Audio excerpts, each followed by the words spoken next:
Welcome back to the Blueprint to Ultra podcast with your hosts, Steve Epifano and Jeff Winchester.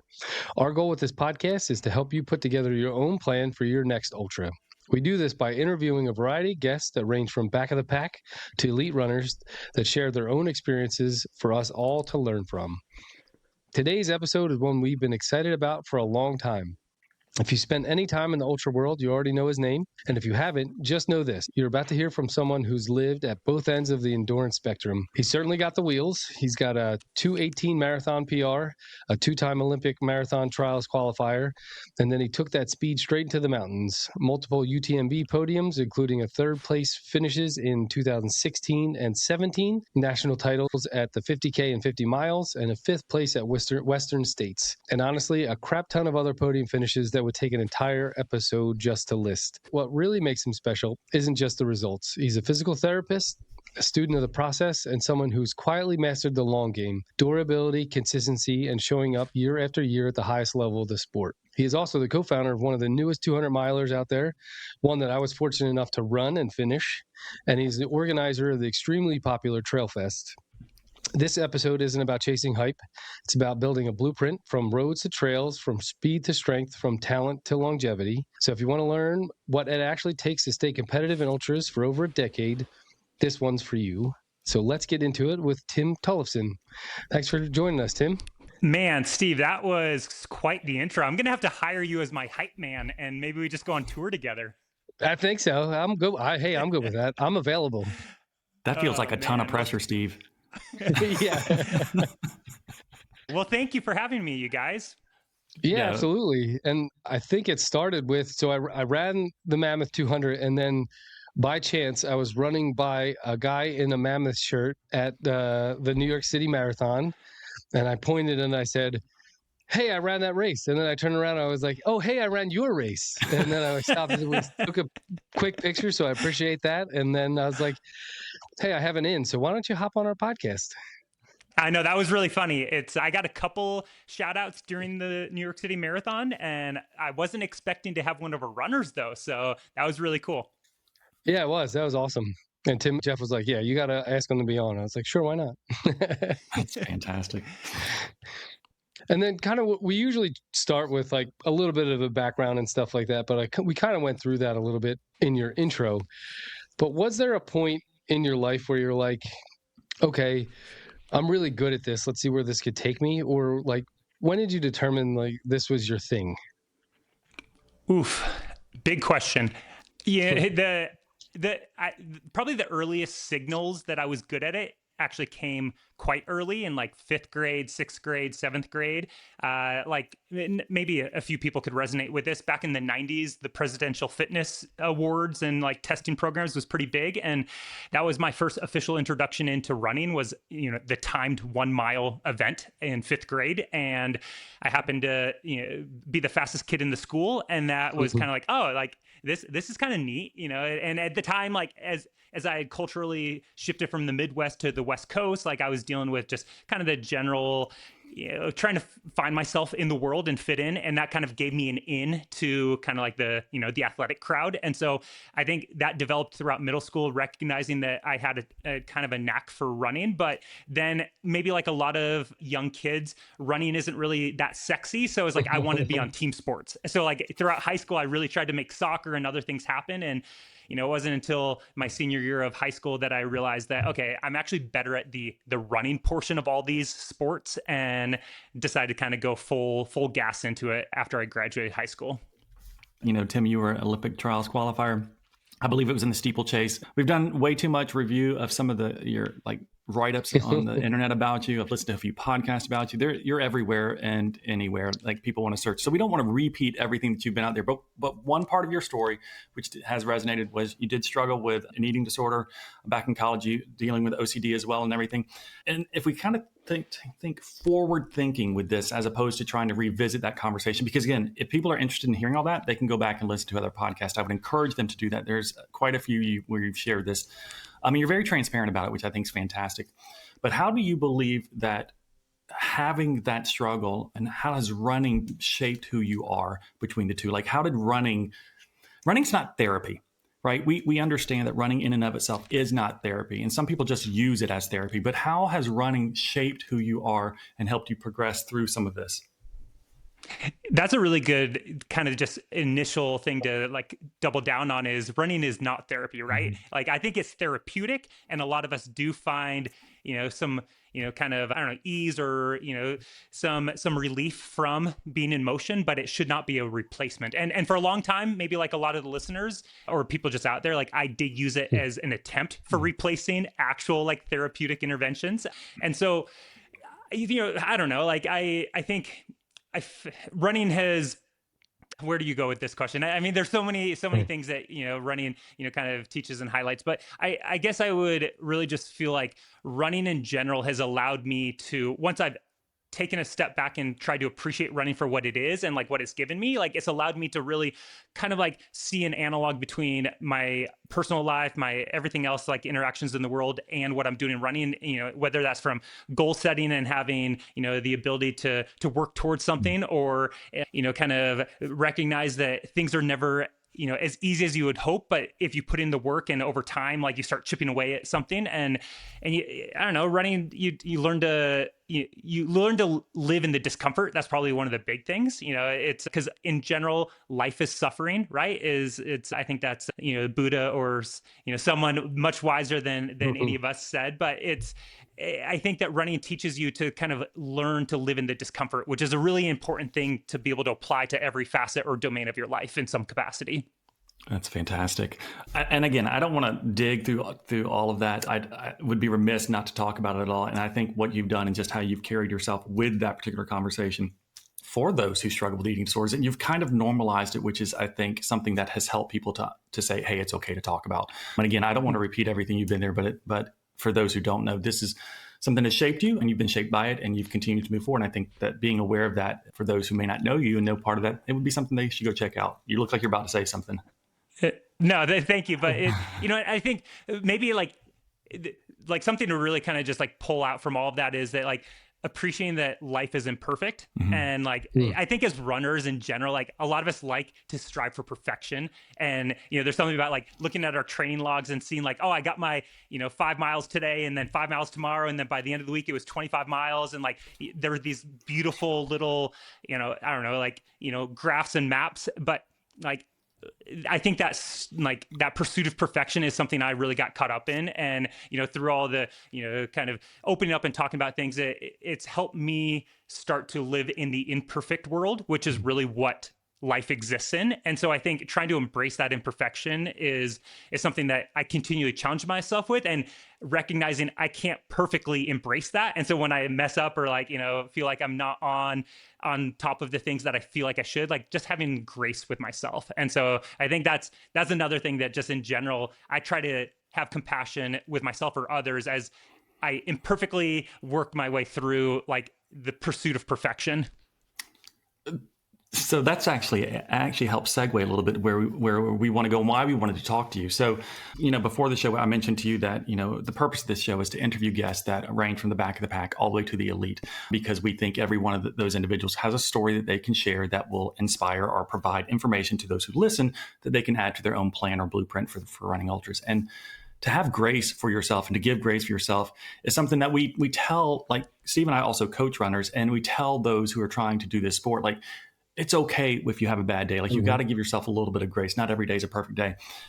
And I'm calling you an elite, which I'm not sure how you feel about that, because some people, I've talked to a few other runners, even in the past.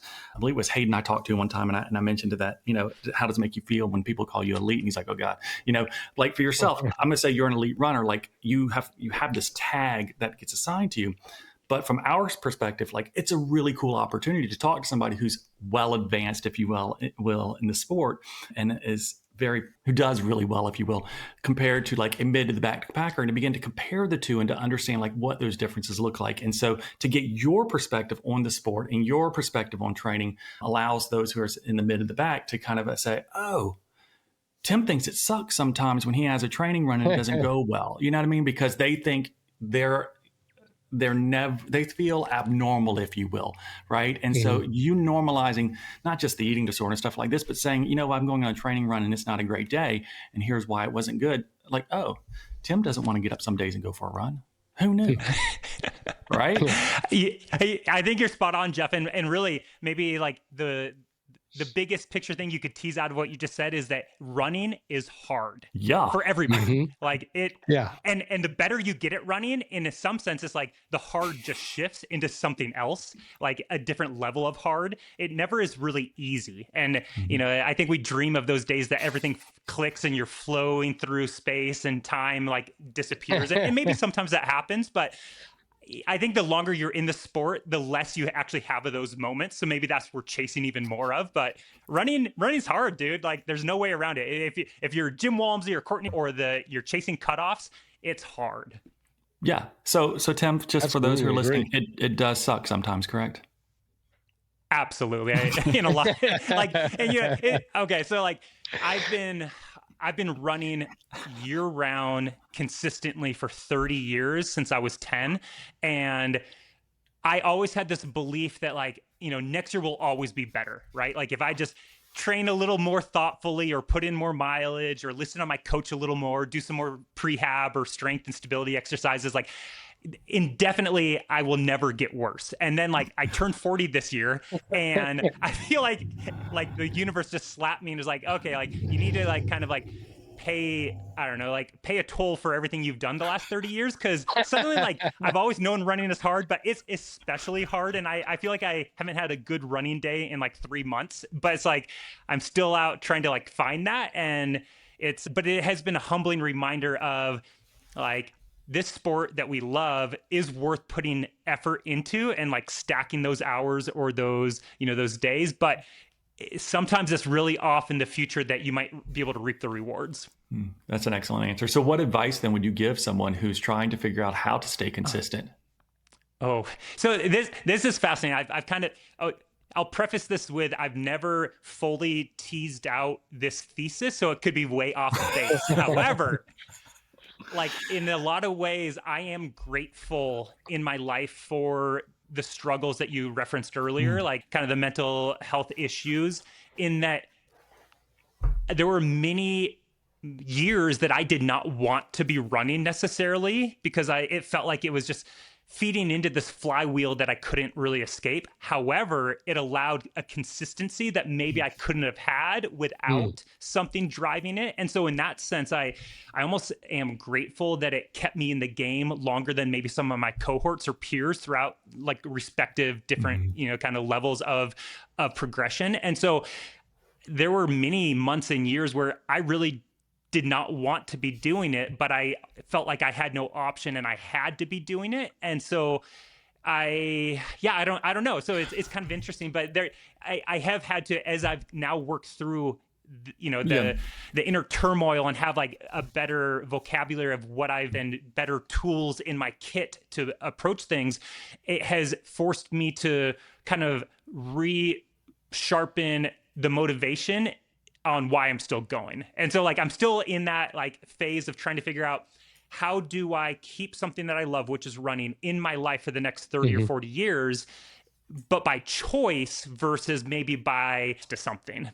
So because you're a physical therapist. I mean, you have a master's in physical therapy. I mean, my son is here at home for the break right now. He's in PT school himself. And so it's not an easy degree just to go to do. And so how, like, is the goal to be just a runner, or is the goal to be PT? Like, again, in my mind, it's like my son's going to PT school, and he used to be a collegiate swimmer at NC State.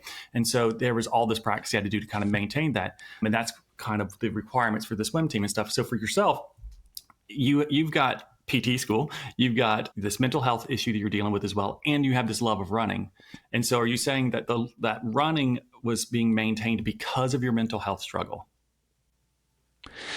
In a lot of ways, yeah. I mean, I always had, and I think you could even like maybe, you know, kind of zoom out a little bit, and running has been a vehicle for me to find, you know, my little like part of the world, or my little corner on this, to feel like, you know, it separates me from others. And I think a lot of us, you know, to some degree, we want to be special. We want to feel unique. We want to feel, you know, like, I don't know, we want to be noticed, and running has kind of been that for me for a long time. So even as I got through university and then graduate school, like running, I would say, was always the North Star that I chased. Everything else kind of fell in place to allow me to keep chasing that thing. But then there were times where maybe I didn't want to be chasing it. And so I almost tried to give it up, but I couldn't give it up because there was this like underbelly sucking me back in. And so maybe it was kind of a nebulous, matrix of everything. But the PT, I was licensed, or I've been licensed since 2012. So it's been 13 years, coming up on 14 years as a PT. And that's really been more of a means to an end. Like I had it aligned with my values of I could interact with patients and people, because I'd say I'm a people person, but I fell into that almost accidentally. Like I didn't have a vision of I wanted to be a PT in my life, and I actually, we'll kind of I could partially even blame Steve. I'm no longer practicing because my race directing role is like taking all my bandwidth, and so I will never let my license lapse. And as your son will attest, getting through school is a very big challenge. It's one of my biggest accomplishments, Sure. but I'm currently not practicing because I'm too busy with everything else. You were like Steve, because Steve left his job to become a full-time run coach and everything as well. Yeah, Yep. Y'all are amazing individuals. I, on the other hand, am still stuck in corporate world. I mean, Y'all can I save me think it's later. great because, I mean, just some of the people that I've seen that they've just started out, my niche really is some of the people who just kind of start out running. It eventually takes over their life. It does become that constant. And no matter what else is going on around them, they will be running. And then that's kind of what leads them to trails and what leads them to ultras, because eventually it's like, well, if I'm running this much, I might as well try something bigger and better. And I would argue that it's a good community to be a part of. Hopefully you do, if you find yourself maybe teetering on the obsessive nature of falling into the sport, and it's starting to kind of maybe like take over, in a unhealthy way, like, you can find outlets or like ways to kind of manage that a little better. But as opposed to a lot of other things in life, I would argue running is a fantastic, thing to be sucked down into the deep end. Absolutely. So when Steve rattled off a lot of your accomplishments as well, and you are a race director too, and we noticed on Ultra Sign Up, you've signed up to go back to Black Canyon 100K. He's laughing because like, oh crap. It's like, are we going to talk about that? Are we going to talk about my DNF last year? What are we going to talk about next? Right? Like, where are we going? He's like, crap. If we turn this into my DNF report, like we would be here all day. We may get there. You never know. But so very accomplished. Let me ask it this way. I was going to ask you what drives you to be a competitor, but instead I'm more curious about this. If you could only choose one pathway, and you could only be the best race director or the best runner, which would you choose with where you are today? That's a fantastic thought exercise. Undoubtedly, I would go the RD route. And I think what I've learned in my short tenure as a race director, which I'm coming up on 5 years of actual events, is that like, and like you kind of like, laid the table or you set the table. I've been chasing person and success for 30 years. Right. And I would argue I've kind of tasted some of the sweetest nectar that is out there. I've had some pretty public defeats, but the race directing has just filled me in a different way that my own personal pursuits haven't. And I think it has really aligned with all of the values I have now come to realize that I appreciate in my life after 40 years of being on the earth. And so if I had a Venn diagram of the things that like really are where I want to be spending my time, my energy, and my love, race directing is now taking over the majority of that in terms of like and maybe it's selfish, but I feel I get a lot out of it. I don't know, like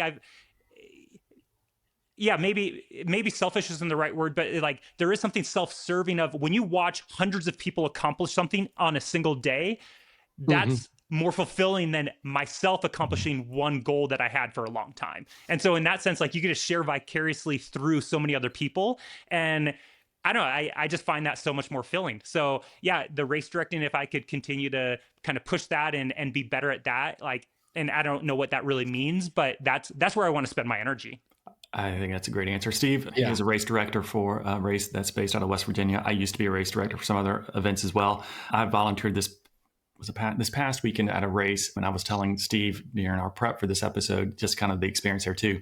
There is one thing that I just love about being around races, either as a race director or as a volunteer, and it's, watching individuals in an ultra, and they come to an aid station or they come through the finish line, and they have it's like shell-shocked disbelief and euphoria all like combined into this single emotion, and you can't really put it in a bottle, but you feel it in that moment, and it's like a little drug. You're like, I want to experience that. If I can't have it myself, I want to experience it by seeing somebody see it all over the face. It's incredible, and I encourage everybody, if you're not race directing, go volunteer at a race and just do this. It's a fascinating thing. So I would lean the same direction as well, but of course I've never been fast. Being fast is fun. I will say that. Like, it's pretty awesome. Like, and but there is that sort of like half-life of success. When you're accomplishing something where you always need more. You win a national title. Okay, what do I do next? Like you podium at UTMB. It's like, okay, like I need to do something more. I need to do something more impressive. And I think that's true for probably any discipline or domain. Like if you're in the corporate world, or if you're in athletics or teaching or coaching, so I think it's just kind of being honest with yourself. Like, okay, where am I in this chase? And let's make sure it's sustainable. Tim is competitive. Yeah. He's like, it's interesting. It's interesting. I am, but I also I have found myself, and maybe this is, well, I think the answer is yes, that like I'm entering a season of my athletic career where I tend to give up more or earlier in races than I used to. And so in that sense, like, I think maybe that fire and that desire isn't the same as it was 5 years ago. It definitely isn't the same as it was 10 years ago. Have you thought about why? I have.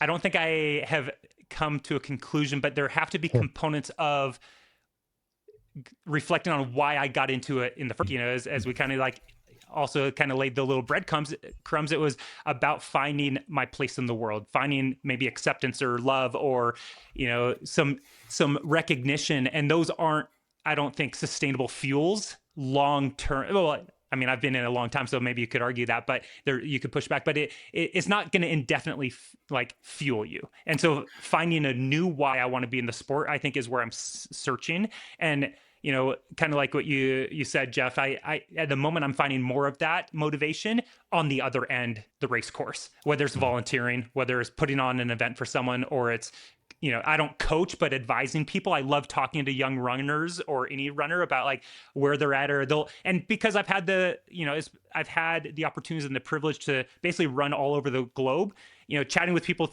how they get through the network and the nebulous system of all these global series. I enjoy that stuff. So mentoring is just a lot of fun.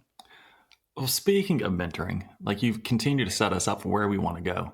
Yeah, it's perfect. I'm not sure if that's helpful for you or dangerous for you, because it's like you're walking along the breadcrumbs you keep referring to, and it's like I'm not sure who's laying them out, you or me at this point, because we're just continuing to go to that place. But Steve and I were like, I wonder what it would take to be like Tim. Ooh. Right. I know. Well, don't worry. We're going to make this a little bit more of a thought exercise as opposed to that broad. He's like, oh God, where do I begin? I mean, are they going to try to be like one of my parents or something? No, it's not like that. But an elite runner versus an everyday runner. Okay. Again, I'm categorizing you as elite. You can accept that. You can embrace that term for today's thought exercise.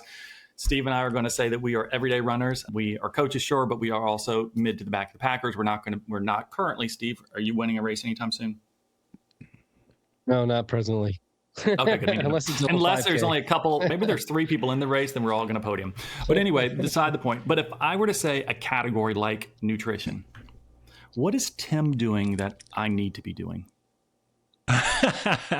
You chose probably, arguably, the category I'm disputably the worst at. So that's perfect. You're normal then. This is great. That's what we want. Oh, absolutely. But the worst for you might be, even worse for us everyday runners. Yeah, we're talking about eating gummy bears back here on our show. Yeah. So my wife Lindsay, she did ultras for a few years, because I got into it and she wanted to experiment, and she her favorite fuel source was jelly beans. So she would just pack her pockets full and her vest full of jelly beans, and it just be falling out all over the trail. So, okay, so let's phrase it or pitch it one more time, Jeff. What is the question on nutrition? There is a belief that elites do everything so much better. Oh, let me say it this way. What we're going to do in this game that we're playing here is we're going to walk through different categories, right, of different things that, everybody knows they need to focus on nutrition, hydration, or whatever it is, or pace or heart rate, or whatever that topic is.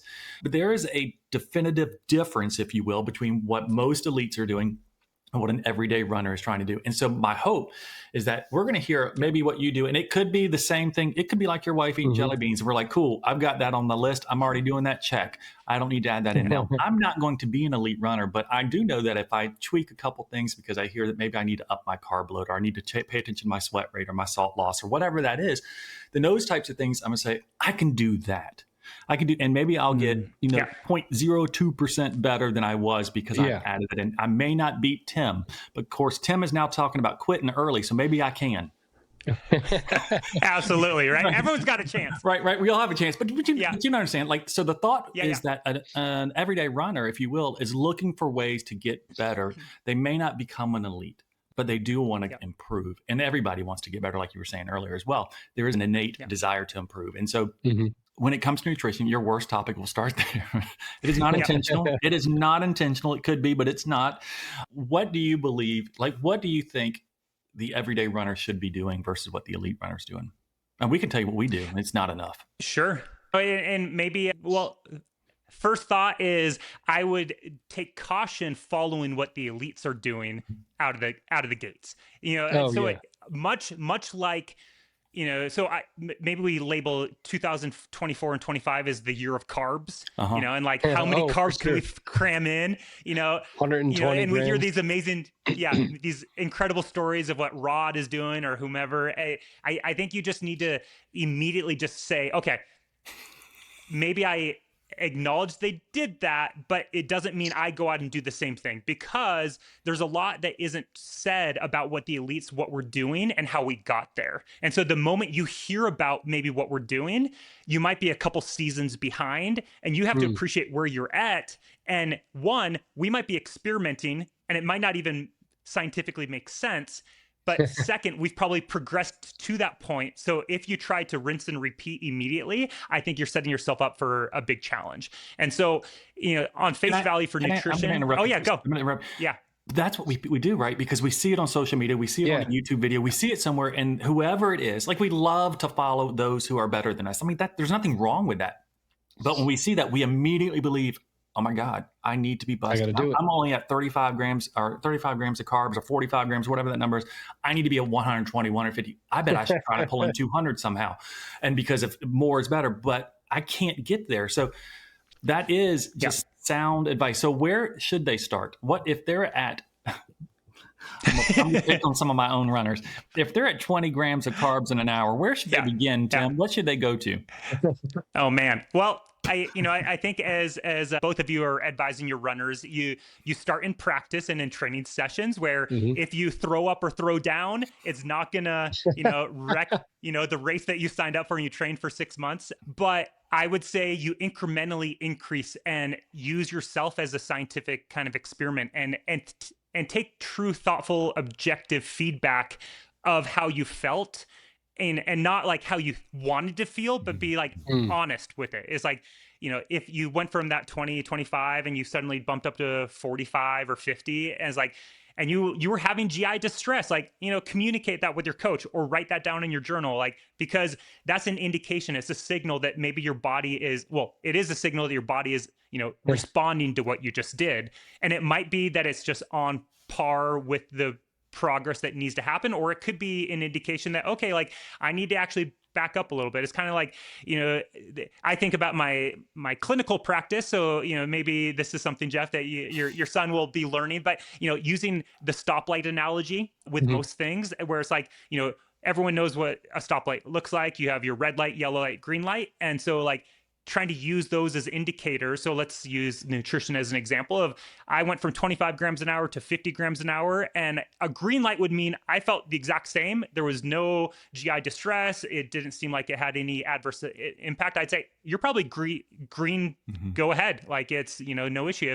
If maybe a yellow light is, man, my stomach was a little bloated or grumbly, or, it's like I started to actually like kind of struggle and I wasn't keeping things, I couldn't continue to consume. Maybe you're in that yellow category. It's like, it doesn't mean you have to stop what you're trying, but you should proceed with caution. And then there's the red lights.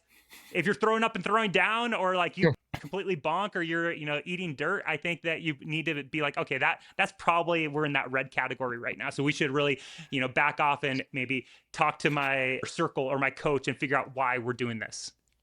I like it. I think it's great. What do you got, Steve? How do you want to be like Tim?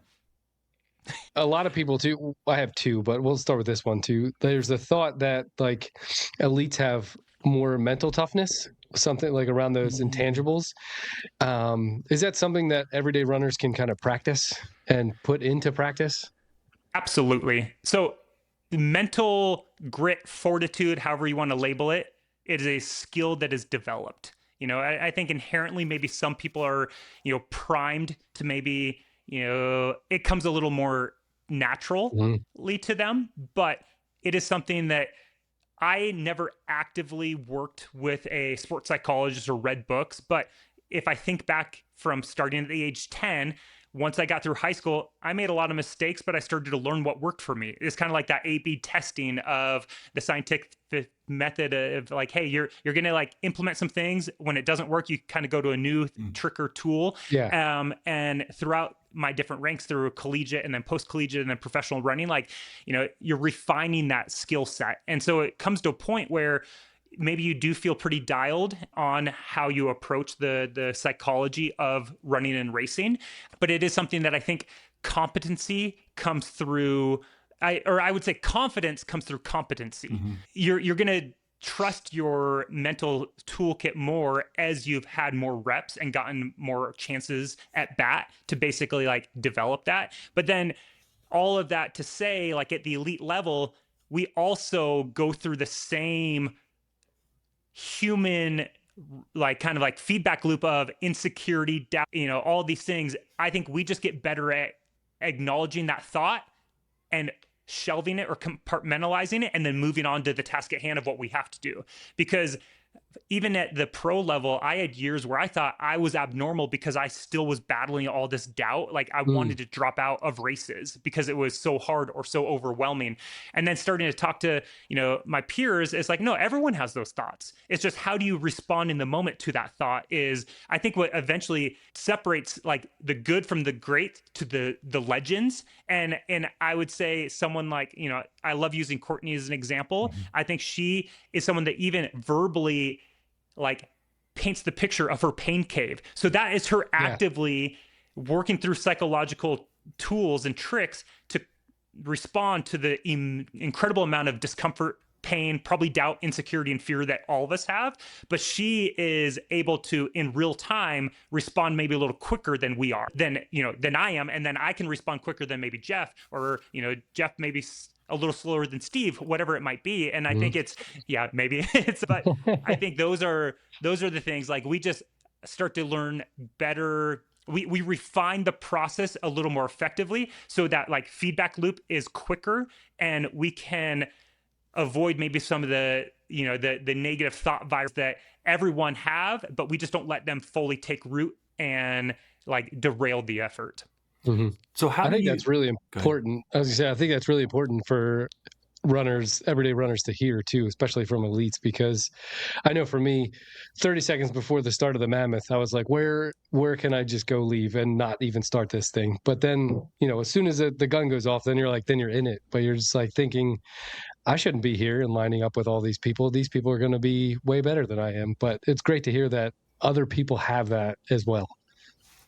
So how do you deal with that type of pressure? You called it fear. So like we laughed, we said things suck. Sometimes we said it's difficult. We get that. But you're let's say you're in a race and you're pushing pace. Now, most of the mid to back packers, we're pushing pace from an effort standpoint as best we can. But that effort level is not generally redlining at a heart rate thing. Like some of us maybe because we decided to overwork at the beginning, and now we're going to pay the price for a period of time.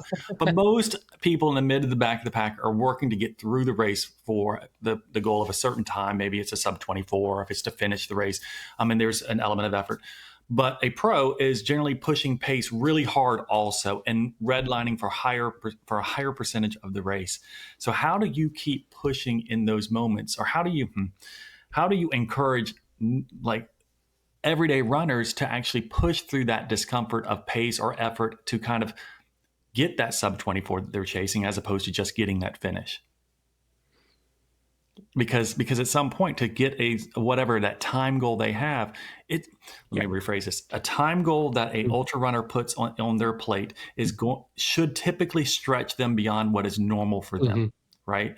And so a pro has got a goal of trying to win the race. Somebody who's setting a time goal for one should be putting themselves at the edge. So at some point, they're going to hit a pressure or an area that I need to push forward. How do you train yourself to do that when it is now difficult?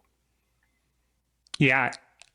Part of it is being okay with failure, and that as you described, like, we need to set goals and time or places or distances so that we are continually expanding what is possible in our own, in our own realm. And so, but to do that, you need to be willing to fall. And I think what keeps people back from that might be the fear component.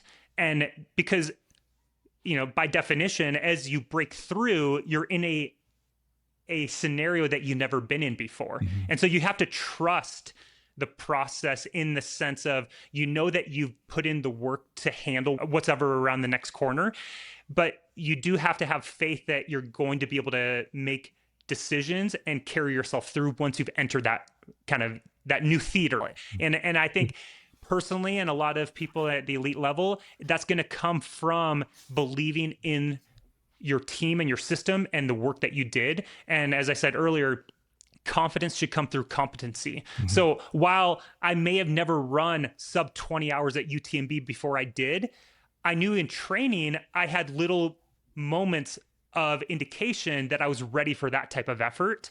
And maybe the easiest analog would be, people understand training for a marathon typically. Like rarely does anyone, even the elite level, run 26 miles in their prep, and I mean, it's similar, we could use this for 100 milers or what, that you got your 18 miler and you got your 20 miler and you got your 22 miler, and you look back at the block of training and you're like, okay, I know that on race day, I'm going to be able to cover the full distance. And I think it's really having that belief in what you did that kind of helps you do that. But you need to be willing to jump sometimes without the parachute, and know that it's going to deploy before you hit the ground. And if it doesn't, you're actually going to not be shattered into a bunch of pieces, but you will pick yourself up and have another shot.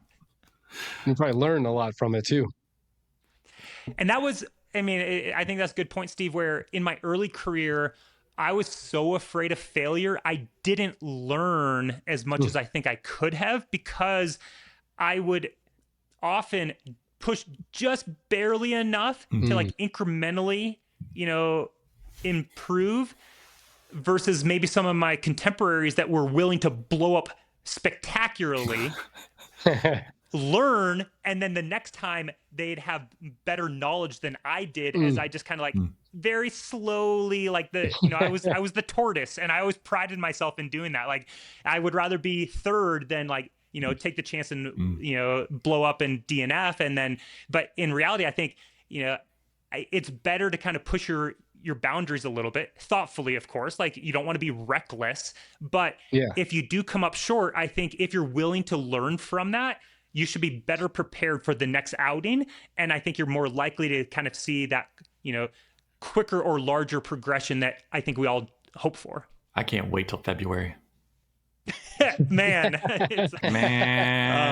remember what I said, Jeff? I'm going to 40-year-old body is. That's what, brother. I'm so good with this. I'm going to snip that little portion and say, I'm going to have somebody at Air Viper play this for you right before you go out there and blow it out, because that's what you need to do. That's fantastic. What about, you mentioned training and everything. So you're pro. I'm not pro. What does your weekly training volume look like versus, what does your weekly volume of training look like? Just volume. If I'm in peak training, my volume is probably in that 90 to 110 miles per week. And that's something that, I think this ties into the back end of what you've been kind of like, teasing at, is that, and off the back end of the nutrition conversation or topic, like I've been at this year round for 30 years. Like when I started in high school, like my first official, like big blocks of training, I was running 25 to 30 miles. As I got through 5 years of university, I eventually over 5 years got up to 90 miles, which, that was a pretty quick transition over 5 years. But now I can come off the couch and basically run 80 miles a week because my body has 30 years of like history and framework to like absorb that load. And so I think it's something where when I'm actually like in a really good block, like 90 to 100 is almost like, eating and breathing to me, but it's like, where do you get the quality in there to make sure that you aren't just getting junk mileage? I'm gonna clip that portion too, and I'm actually gonna play that to all my runners. So anyway, but because we myself, Steve, we watch this, and everybody that we work with and everybody that's on social media is watching this, and they're like, I need to be putting in 100-mile weeks, 200-mile weeks, whatever it is, not 200 miles, but they're putting in 100-mile weeks just to be able to perform and to finish my races, because that's what the elites do. And you're right, it takes a ton of time to get to that point, and it's not a quick fix. It's not a quick solution. Like, you have to put in years of work to get there, and eventually you can get there. Because let's say that the average runner, we believe the average runner, let me rephrase all of that. Okay. When I have a new person that reaches out to me and wants me to help them get to race for their first ultra, they will tell me that they are, training. They have a 50-mile race they'd like to do in like 3 months or whatever it is. And they've got, I'm like, well, what's your weekly volume? And they're like, oh, it's like 25, 30 miles a week currently. And will I be ready? I'm like, well, let me look at your Strava. So I go to Strava, and they've run 25 miles 1 week over the past 3 months. And I'm like, we don't have a base. Like, it's cool to say that, but you can't be so inspired and have one good week of training and now say you're running 25 miles a week and be ready for this 50-mile race, whatever it is. And so I think it's a really valid point that we can aspire to be the elites. We can aspire and like just be uber impressed, but we have to pay attention to where we are in our own training and where we are to kind of get better at as well. But you do 90 to 100 miles. What does that translate to hours in a week? So the hours per week is going to depend on the type of event I'm training for.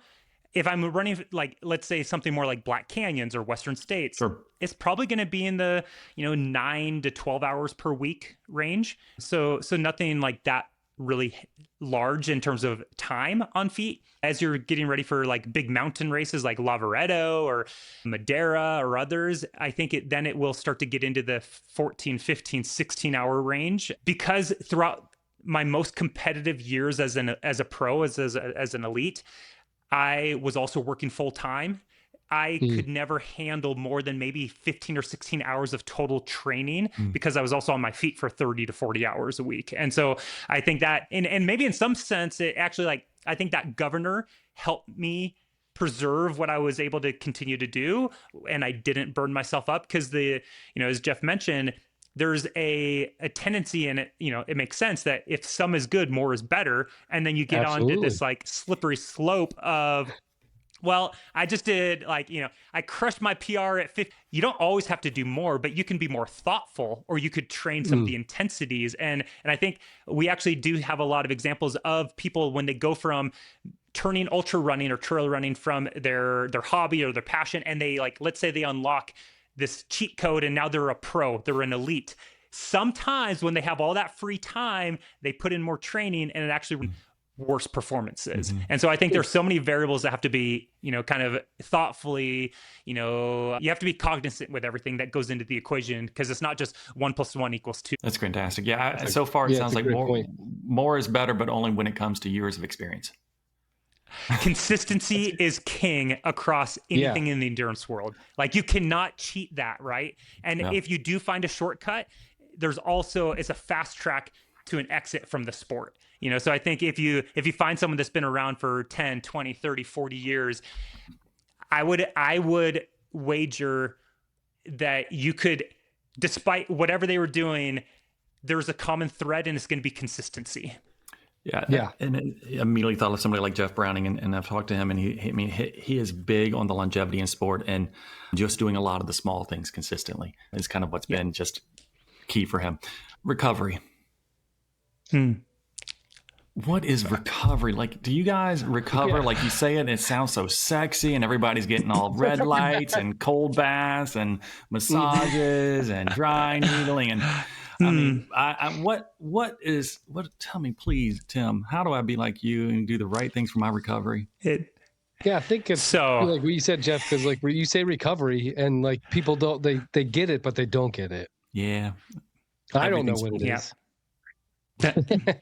You know, well, I think recovery is one of those low-hanging pieces of fruit that is seductive. And you think, well, if I just have all of the things I saw on social media or like whatever the latest publication is peddling, that I am going to be able to perform better. And the reality is these are, as Jeff said, the 1%. Maybe they're the 0.5%. And for a lot of people, if you don't have the actual training and you didn't do the work, any of the recovery pieces really are kind of useless.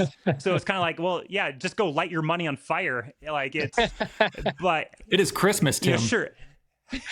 So you're use getting rid of my code stocking Tim stuffers. for 30% off.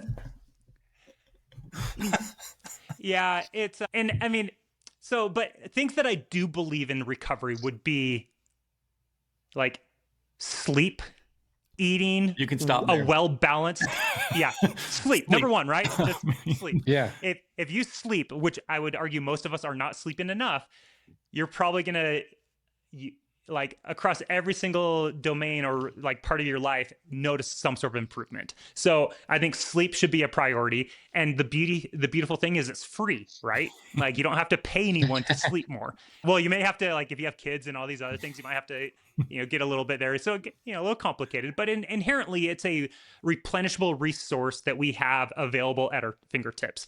We just need to prioritize it. 24 hours in a day is a lot of time to do a lot of things. It's kind of like, where do you choose to put your efforts? So sleep, eating well-balanced, like a well-balanced diet. And I think in this social media age where that is a very unattractive and unsexy thing to say, and it won't get clicks and it won't be something that you can just clip and like put out. If I were to say, follow the food pyramid and, drink 8 glasses of water a day, like no one's going to talk about it. But the reality is food science and physiology hasn't changed much in the last 50 years, but that kind of stuff doesn't sell, right? So we want to latch onto the latest diet or the fads. And so I'm a big believer in like doing the basics. Like, sure, if you have individual needs, find a way to meet those, work with a professional or a coach or a nutritionist that can guide you. But does everyone need to hop on the latest fad? No, I don't think so. And so I think if you look at elites, very few of them are actually adhering to any of these popular trends. Now they would be doing the basics, eating well, eating enough, drinking enough, avoiding alcohol, getting sleep, regular maintenance body work, that is privilege. I think there's a big benefit to that. But if you're on a budget, a foam roller does a great job for you. There are different things, but I think I really try to view it as inventory of, if you're too tight in an area, you probably should loosen it up. If you're a little too loose in an area, you might need to stabilize that area. Like those are the types of things that I think inherently keep the chassis intact as the mileage that you want. So segue here for you, Steve. I'm thinking about the fact that like when we are working with our athletes, one of the things that I will do when they tell me they had a bad run is I'm like, let's review all the things that Tim just rattled off.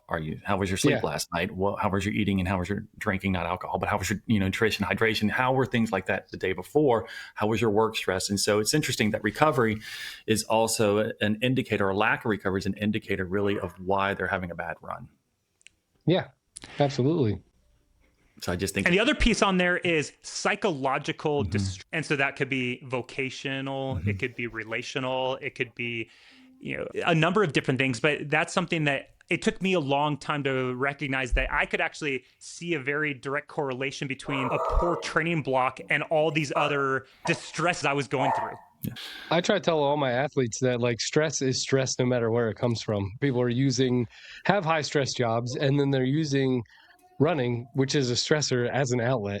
So then you're just compounding the stress on top of stress, which was with the boat I was in, which is why I was like, all right, I'm just going to quit corporate America and just be a coach now. I don't know. It added other stress, but yeah. As we wrap this part up, because we want to talk about Mammoth Fest in just a second as well, but what do you think is one thing that perhaps everybody's overcomplicating when it comes to ultra running that maybe you're not?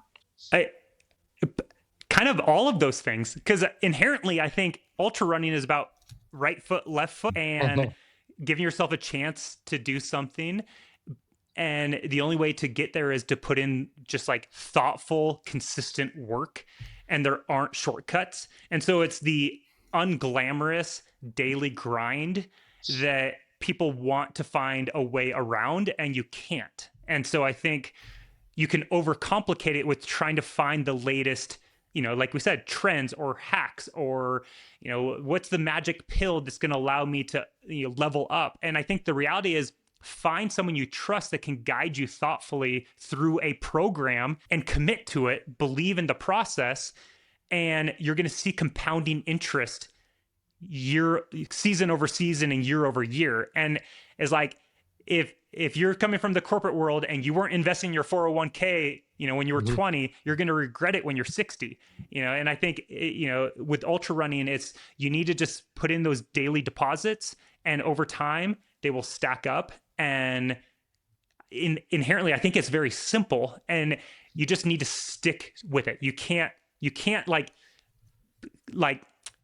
just yo-yo in and out and like kind of sample and then be like, oh, I'm going to go do this other thing. Then I'm going to come back in and then do it. And then why am I not getting better? Well, have you actually been doing the work? And I think if the answer is no, you just have to, answer to your own decisions. I think that's a fantastic answer. I mean, I really do. And I know we've been all over the back and forth playing with this a little bit, but I think that's what draws so many people to the sport, and also is the reason people don't stick with it, because that is the nature of the sport. Everything about it takes time. The races take time, but the training takes time. Just being involved in it and having that commitment to investing the volume of time that you have to do, it can be very rewarding as an individual in training, but also just because of the events you get to participate in and the people you meet as well. So, so meeting people, from cutoff chasers to course record breakers, we believe everyone should have room to experience the transformative power of trail running. What is that about? Oof, who wrote that? Right? That sounds just insane. Well written. Oh, man.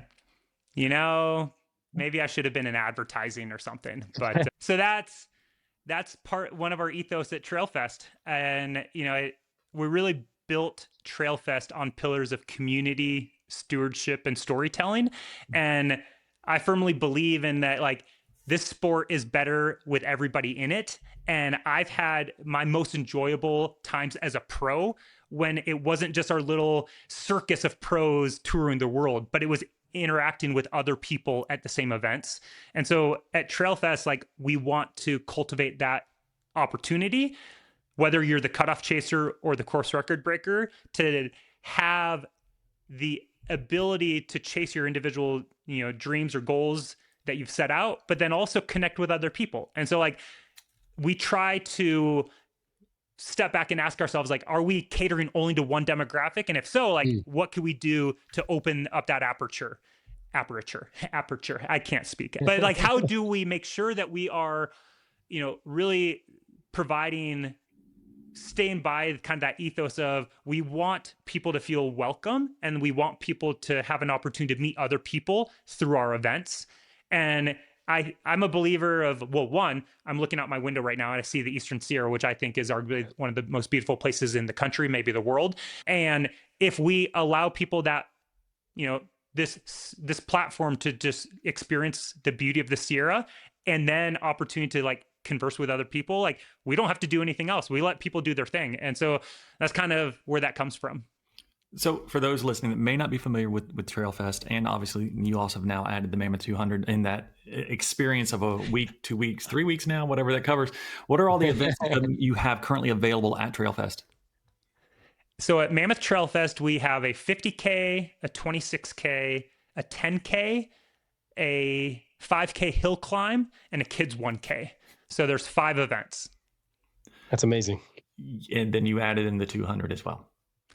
And then questionably, Why we not? added a 200 miler the week Why not? after, which, you know, I just have to give Lindsay a lot of grace that I'm still apologizing for doing that. And I'm digging myself out and trying to build, you know, good morale and kudos back from her. Cause, you know, she's like, I don't think this is a good idea. And, you know, objectively, maybe it wasn't a good idea, but I love saying yes to things. I love pushing the boundaries. And as we said at the top of the call, I love seeing people do things that they didn't think was possible. And as you know, I think as Steve can attest, like that might be one of the best stages to do that for people. You know, like it's absolutely. so insurmountable, and like you have to go through so much. Like, I mean, Steve, you went through 3 nights, you know, before you got back in the village. Like it's, you know, you were entering your 4th night, right? And so that's mind numbing. But so yeah.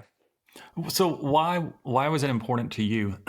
So it's interesting that you said first, as you first started talking about this, is that you wanted to have an event where it wasn't just your group of elites or whatever it is, that you made it available for everybody to be able to experience it. Why is that important for you to kind of not be so insulated with just a select group of individuals? Why do you want it available for everybody? Well, I think it's a representation of what the sport is. Like what defines that, and that's where I actually wanted to go, because that's what do we mean by the sport? So yeah, I think that's a really interesting question. What is the sport?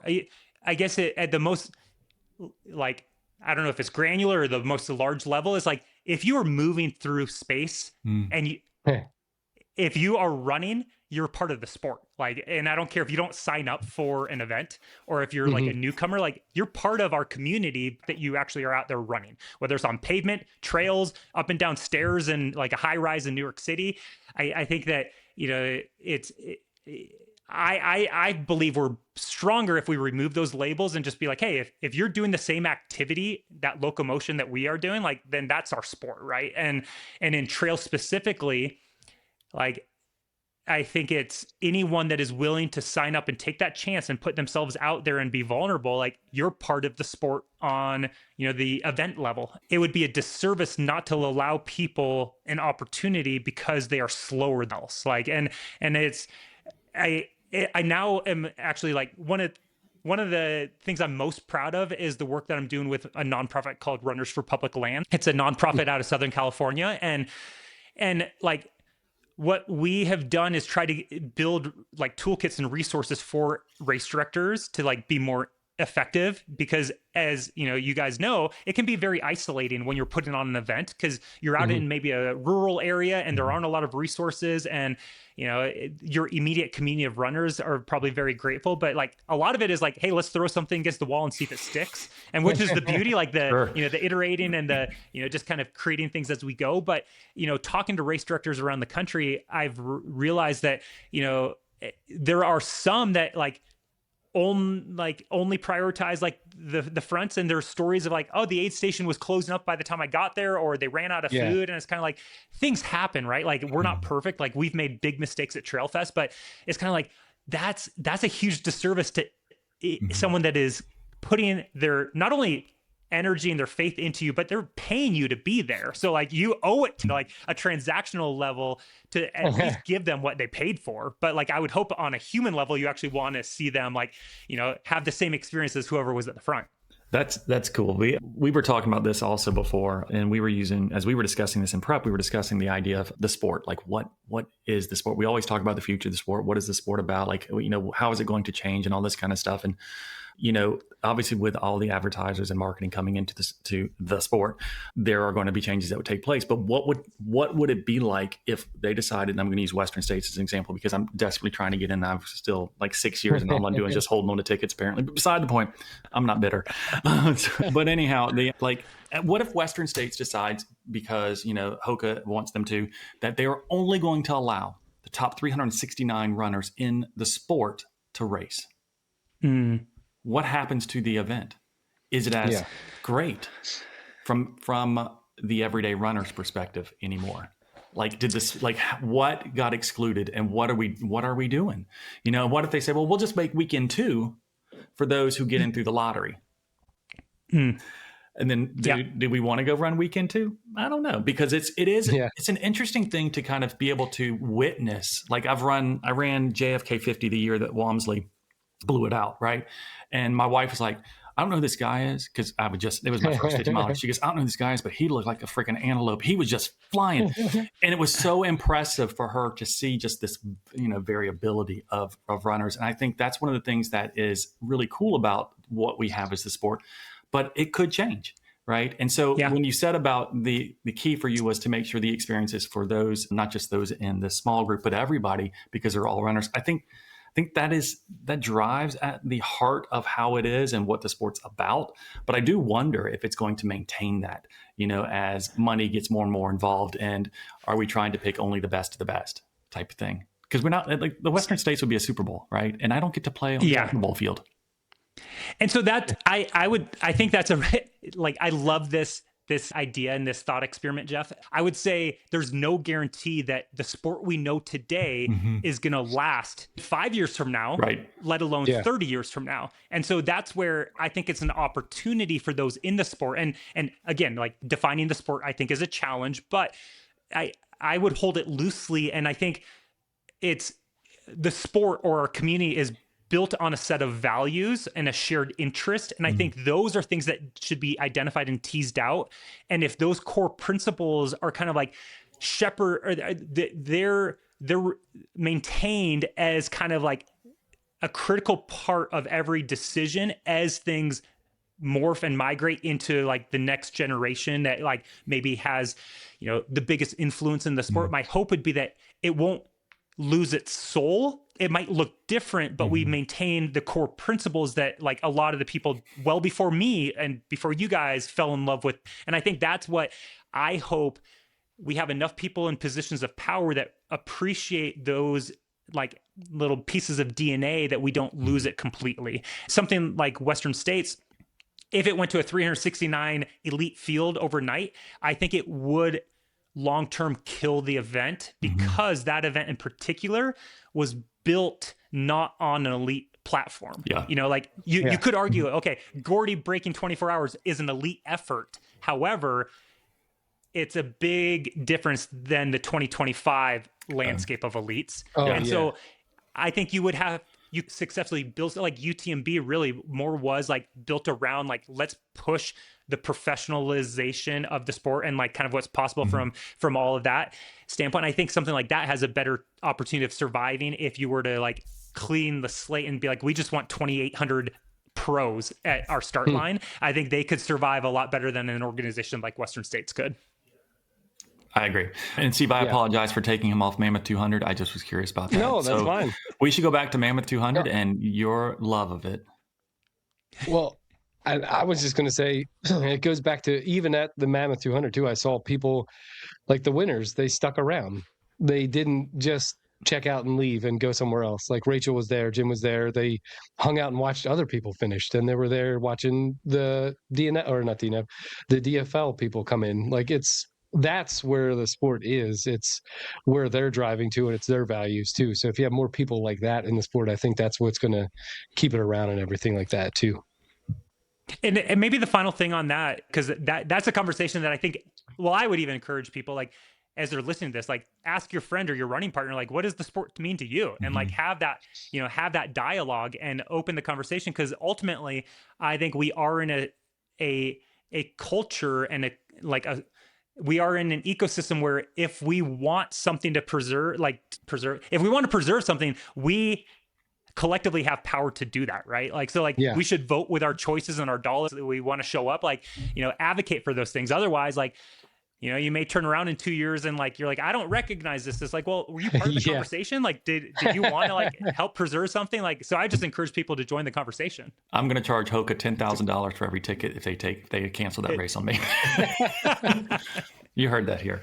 Anyhow, they're not going to listen to me at all. What's something that runners told you after the Mammoth 200 that you like? What is the feedback you heard as a race director? You can get positive and negative feedback, and sometimes we always focus on the negative. But what is the positive feedback that you heard after that experience for runners? Yeah. So, I mean, we heard a lot. And like you said, we heard negative feedback, which we want because it was our first year. Like, we made mistakes, right? Like, I'll start with the negative, even though you asked for it. Like, we didn't have hot food at every single aid station, right? It's like, in our minds, it's like, oh, you want hot food at the sleep stations? And like, then you're going to, it's like, no, like, people want, like real food options everywhere. At mile 10, I want real food options already. So like, we made mistakes. Positive, I mean, not a surprise. People were wowed by the beauty of the course. Absolutely. And I think that goes to, anyone that's been here along the Eastern Sierra corridor, basically from Lake Tahoe all the way down to Death Valley. It's unparalleled in the U.S. And it's a place Lindsay and I've been lucky to call home for 15 years. And like, I knew that if we just put the Sierra on display and let her do her thing, like, people would be like, oh my gosh, this is incredible. And so like, there was that feedback. There was the surprise of how much variety the terrain offers, where, unlike maybe some races where it's like, you have, beautiful single track through trees forever. Like this one, it's like every few hours or every 10 or 20 miles, it's changing ecosystems, it's changing the landscape. And that's just also the nature of kind of the harsh environment out here. Like, you're running around a caldera, like an ancient volcano exploded and life did not survive, but like what was left was this rugged terrain, and it's ever changing. And I think that was something like the feedback of like, wow, like I didn't think I'd see so many different things in one area. And it feels like you kind of went through so many different environments, in a relatively short loop. Yeah. I know after I climbed up to the first peak at 11,000 feet, I was like, oh, this is going to be crazy. Cause you could see everything and you're like, I'm going to be running through it. And it changed up dramatically. Like you said, every few hours. I'll tell you what, the second day with those rollers was not fun though. Getting like walking through snow. Getting your way up into the Glass Mountains. Yeah, for sure. I was like, well, this is fun. Are you whining, Steve? No. Are you asking for a reroute next year? No, absolutely. I went through it again. It was great.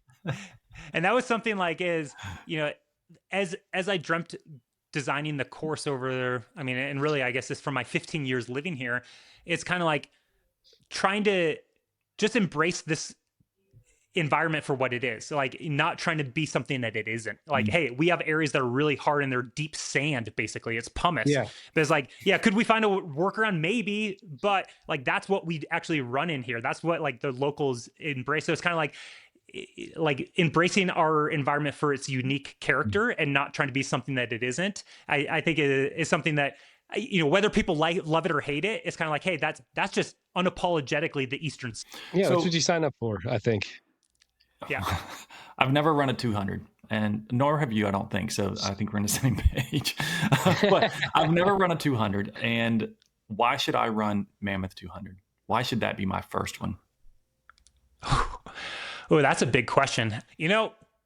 I would hope that we are able to, present ourselves in a way that we live by the values that we care about. And so like, that means if you come out and you dream big and you actually fail, like, we're going to be there to kind of pick you up and dust you off and like, let you know that you're okay. And that like, we love you, whether you finished or not, and hope that you're inspired to try again, whether it's with us or someone else. And so I think really it's that like keeping the community at like the North Star for what we're trying to do. I think that would be my hope, is that you come and you learn something about yourself and you're excited to deepen your relationship with this sport, with wherever that takes you. And it doesn't have to be in Mammoth, but I hope that it would mean that you want to stick around and be part of what everyone in the world currently is building around trail, and you don't want to leave. Because I think we're better off with a variety of voices and, you know, personalities and, you know, experiences, and we want to nurture that. And so like, come learn something about yourself here in the Eastern Sierra at Mammoth, and like, we will do everything we can to get you to the finish line. And this year we had a 74% finish rate, which is pretty high for a 200, especially a first year 200. And so that was really cool that we had, you know, we had 92 people finish a 200, and there were a lot of people that it was their very first 200. Wow. Imagine what that percentage is going to be next year when you have real food at mile 10. Oh man, it's going to be 100% finish rate, right? Exactly.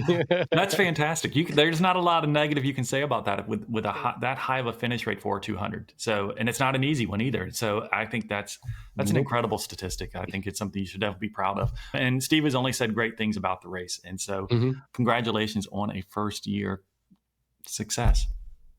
Oh, thank you. Yeah, it was a really great experience too. And I appreciate you putting it on. I'm usually not the first on the roller coaster, but I was like, you know what? I hear really good things about Trail Fest, and it's kind of in my backyard, so why not? That's awesome. And that was maybe one thing that we heard from people was that we were a first year event, and we openly and publicly admit our shortcomings, but people said in some of their feedback that it felt like, you know, a year 2, 3, or 4 event, which was really flattering, because I think that's just a testament to the team we have here in Mammoth that is always trying to do world-class things. And so like as I said, we failed in some areas, and we're going to learn from that and implement, and like, we'll fail next year, but hopefully fail a little lesser and different. But it's kind of like, you know, it was really nice to have that feedback that, you know, cause we do not take it lightly. Like, you know, when Steve signs up, like, this is a monumental responsibility to shepherd people and give you the opportunity to safely, hopefully do something, because it is, you know, not a guarantee. So that was something that like, we were very like humbled to hear that people felt that like, hey, you were a first year event. We loved how you had some mistakes, but like, it felt like you kind of had your stuff together. So that was really cool. That's great. Yeah. So we're going to tell everybody to sign up for Mammoth next year. That's the deal. I don't know if registration's a couple spots for me though. Right, there you go. So we're running close to the end of time, and we did maybe half our stuff that we wanted to talk about. I apologize. It's still great. But Tim, towards the end of all of our episodes, we do a segment we call Coach's Corner, where a listener, I know, you're going to be great at this though, right? A listener sends in a question, and we try to answer that question as best we can. Now, I have reviewed this question, and I am not going to be able to answer this question very well because it's just outside of my wheelhouse. I can just explain what I do, but I will not do this well. However, y'all are professionals in this. Okay, no pressure. So this one came in from someone. We don't have a name for this person either, because Brooklyn, who gives us the questions, did not give us a name. But the question is this: how do you hike efficiently, effectively? Is there a skill to it, or is it practice? You don't have to go first. You don't have to go first. That's the good news. I make us go first, so you don't have to answer. Oh, good. See, I don't know the rules of this game. Well, I know, but I wanted to free you from that pressure. We always like to see their faces, and sometimes the questions are really like, I'm not sure what to do with that. So, but this one, you look like you're ready to roll. Steve, I'm going to give this to you because you do all these 200s, and you probably do a lot of hiking. That's pretty much all I do. But I think it's an acquired skill through practice. I think that's really what it is. I just get out and pretty much hike and power hike every hill I could find, with poles, without poles. And then even like, that's even practicing with poles on the downhill too. But there's a little bit of a skill to it, to where you want to obviously still keep your feet below your hips, short steps on the way up. And I try to maintain low effort, but power all the way up through the top of the hill, to where once you hit the top, you're not out of energy, and you can just kind of roll into a jog from there. But it's just like anything. You have to build up a base, and you have to practice it. Walking's hard, man. People lose sight of that. They don't understand how hard it is to walk when we sit at our desk all day long and then go outside for a walk. Like, I actually give my runners like a walk during the week sometimes. And they're like, "You want me to go walk?" It's like, "I do. I want you to walk hard." Tim, you want to give us a shot? Steve is spot on with that, right? You have to practice it. It's I think back to me, my first time over in Europe racing. I got my butt kicked by so many people that were just walking past me. You know, they were power hikers, were walking. Yeah. And I I had never practiced it. And so like, then I tried to power hike or walk next to them and my heart rate went through the roof.